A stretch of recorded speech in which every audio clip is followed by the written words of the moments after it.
Let's give it a try. 8 for nothing. You want to give the tones?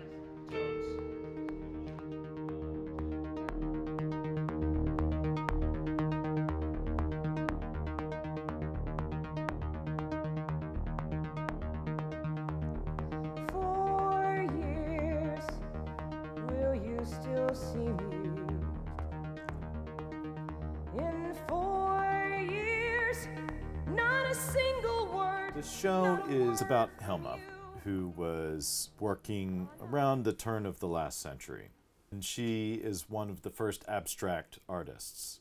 And she was also inspired by these spiritual movements that were going on at the time, like theosophy and anthroposophy. And it was a very spiritualist time, and she was tapped into that world. She had this idea, which I think was true, that she was getting these ideas from a higher power and then translating them into these gigantic canvases that she made. Hilma was a painter first. She went to the Royal Academy of Arts in Stockholm as one of the first classes that accepted women in the late 1800s. Now we would say Hilma was a pioneering artist in that a lot of her body of work ended up predating the, quote, invention of abstraction by the Western canon.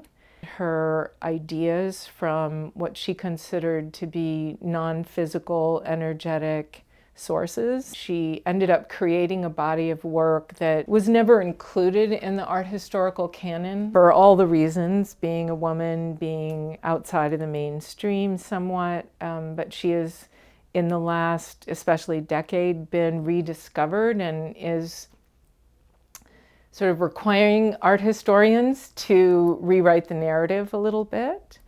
But she's also bringing into kind of the cultural discourse a renewed interest in spirituality and mysticism in the arts as a valid form of research and experience, and has been kind of taken up by a lot of people who are interested in feminism, spirituality, and the arts, and how the intersection of those is kind of being revived and taken seriously. The chorus starts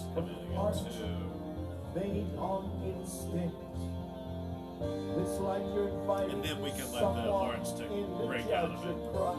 Once we were thinking about this being a bigger thing, I immediately thought of Granville. My job is to make sure that all the things that are happening, underneath don't distract from that main sound, that main voice, but they also help to augment it. It's like making a moment feel stronger by giving it more dimensions. So it's like, if I go to a beach, the sound of the waves and the sound of the birds aren't necessarily something I'm focusing on, and even the sunrise that's happening, but all of those things contribute to the way that I feel when I get there. And that's kind of what my job is. Exactly. It's like this. So this feels a little far musically. That's why I was. Maybe we need to attach it to the. I know I have a personal goal of trying to make people feel connected to the opera experience, but in a way that's familiar to them and the things that they're already consuming. I want to make it so that it's something that creates a community idea where you get to sit down and hear somebody tell a story. And this story sounds like the soundscape of, where I would travel or where I would be.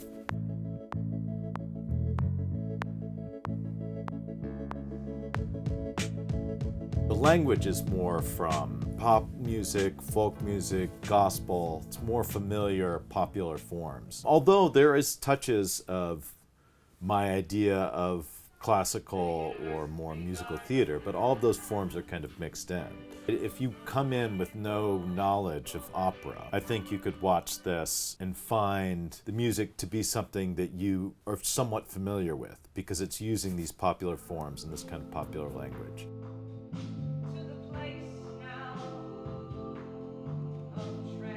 I'm really excited about this particular vehicle for bringing Hilma's work to the public. Her work and her life story is so incredible that any way we can get it is great. And so by having a production like the Wilma is doing, bringing it through music and song, that it's going to reach a whole different audience. One of the last entries in her journals, we have not yet translated, but something like 26,000 pages of her journal entries, was essentially acknowledging that she had come to the end of her work on the earthly plane, and that her work would continue from other realms.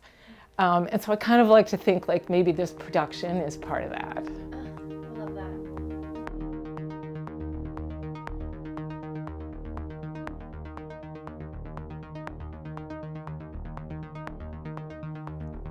For years, will you still see me?